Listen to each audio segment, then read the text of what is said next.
səhər duranda gördüm namaza durmuşduq. Namaza duranda saat 6'da heç bir şey yox idi. Biz xəbər tutanda saat 8'in yarısı idi. Baxdım gördüm ki evin üstündən qara tüstü vurur, axır.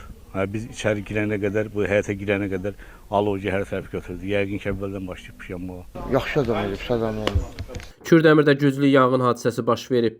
DİN mediası xəbər verir ki, hadisə rayonun Yenikənd kəndində qeydə alınıb. Belə ki, kənd sakini 57 yaşlı Fikrət Eminova məxsus ümumi sahəsi 150 kvadrat metr olan bir mərtəbəli 2 otaq və bir aynəbənddən ibarət olan ev əşyaları ilə birlikdə yanaraq külə dönüb. Bundan başqa, güclü yanğın zamanı evdə yatmış vəziyyətdə olan ev sahibi Fikrət Eminov da yanaraq dünyasını dəyişib. Hadisə yerinə Fövqəladə Hallar Nazirliyinin Kürdəmir rayon yanğından mühafizə hissəsinin canlı qüvvəsi və texnikası cəlb olunub, yanğın söndürülüb və genişlənməsinin qarşısı alınıb. Eyni zamanda əraziyə rayonun hüquq mühafizə orqanlarının əməkdaşları cəlb olunub və mərhumun meyidi ərazidən götürülərək aidiyyəti üzrə təhvil verilib. Necə olub? Necə eşitdiniz hadisə? Nə bilmək, olan da olub, nə bilmək, qardaş, qalır. Necə eşitdiniz siz hadisə? İndi maşın çıxır, maşın səs gəldi, onu qaç-qaç gəldi mənə. Tək yaşayırdı. Tək olar da, indi bilmirəm, indi qardaşı da var da. Necə oğlan idi? Ümumiyyətlə, necə adam idi?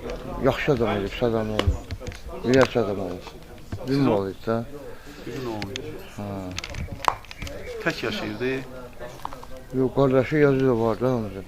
Bu evdə tək yaşayırdı da dedilər. Tək yaşayır da, bilmirəm da.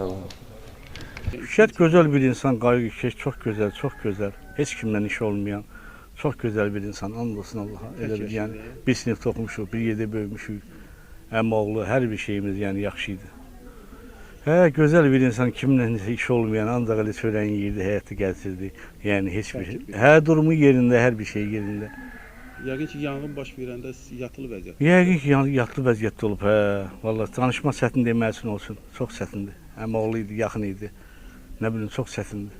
Qeyd edək ki, mərhum Fikrət Mütəllimoğlu Eminov uzun illər Rusiyada yaşayıb və bir müddət əvvəl ata evinə dönüb. Subay idi, tək yaşayırdı. Hadisənin hansı səbəbdən və hansı şəraitdə baş verməsi ekspertizanın rəyindən sonra məlum olacaq. Hazırda faktla bağlı Kürdəmir rayon prokurorluğunda araşdırmalara başlanılıb.